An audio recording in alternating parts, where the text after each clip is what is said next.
Que se passe-t-il lorsqu'une personne est sur le point de mourir et ressent les affres de la mort? Dieu Tout-Puissant dit, « Et l'agonie de la mort viendra en vérité. » C'est ce que vous cherchiez à éviter. Et le prophète, que la paix et les bénédictions soient sur lui, a dit, « En vérité, la mort a ses affres. » Rapporté par Al-Bukhari. Lorsqu'un croyant est mourant, des anges au visage rayonnant descendent sur lui, portant des linceuls du paradis. Il s'assoit à perte de vue, puis l'ange de la mort, que la paix soit sur lui, vient et dit, « Ô âme pure, viens au pardon de Dieu et à son agrément. » Son âme s'en va alors, s'écoulant comme une goutte d'eau d'une outre. Il monte avec elle au ciel, et les portes du ciel s'ouvrent pour elle. Des anges de chaque ciel l'accompagnent jusqu'à ce qu'elle atteigne le Seigneur des mondes. Rapporté par Ahmad et authentifié par Al-Albani. Rapporté par Ahmad et authentifié par Al-Albani. Quant aux mécréants et à l'hypocrite, lorsqu'ils sont à l'article de la mort, des anges au visage noirci descendent, portant des vêtements de feu. L'ange de la mort vient alors s'asseoir à sa tête et dit « Ô âme perverse, viens à la colère de Dieu. » Son âme se disperse alors dans son corps et il l'en retire comme on retire une brochette de laine mouillée. Ils l'emportent avec eux, mais les portes du ciel ne s'ouvrent pas pour elle et son âme est précipitée en bas. Rapporté par Ahmad et authentifié par Al-Albani. Dieu Tout-Puissant dit « Si seulement tu pouvais voir les injustes agoniser, lorsque les anges étendent les mains et disent « Libérez vos âmes ». Aujourd'hui, vous subirez le châtiment de l'humiliation. Et Allah Tout-Puissant dit « Si seulement tu pouvais voir les anges recueillir les âmes des mécréants, les frappant au visage et au dos, en disant « Goûtez au châtiment du feu ardent ». Al-Anfal 50.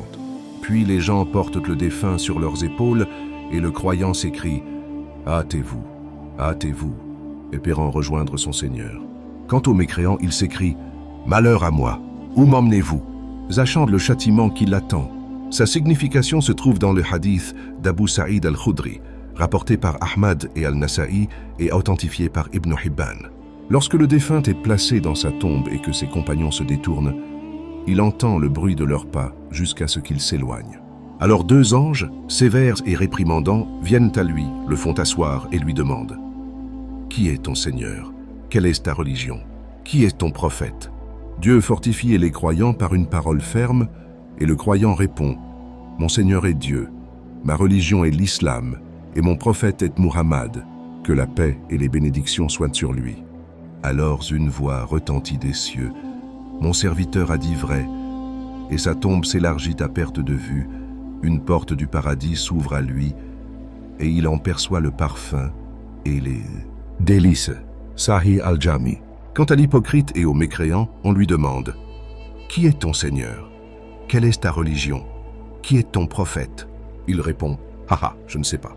J'ai entendu des gens dire quelque chose, alors je l'ai répété. » Alors une voix crie du ciel « Mon serviteur a menti. » Sa tombe se resserre jusqu'à ce que ses côtes soient écrasées, et une porte de l'enfer s'ouvre pour lui, où il est affligé par la chaleur et le poison.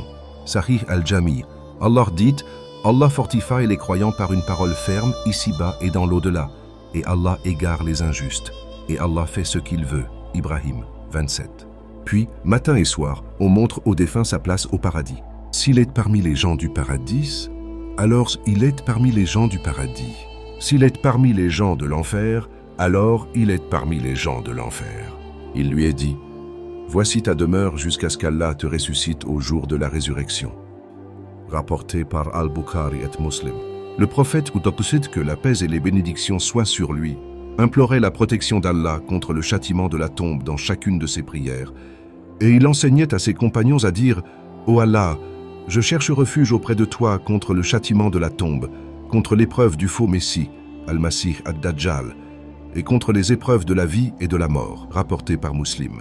Ô Allah, nous cherchons refuge auprès de toi contre le châtiment de l'enfer, contre le châtiment de la tombe, contre les épreuves de la vie et de la mort, et contre l'épreuve du faux Messie, Al-Masih ad-Dajjal. » Veuillez partager ce récit, afin que ses bienfaits se répandent, et rappellent aux gens les horreurs de la tombe, afin que leur cœur s'adoucisse et qu'ils se préparent à rencontrer Allah.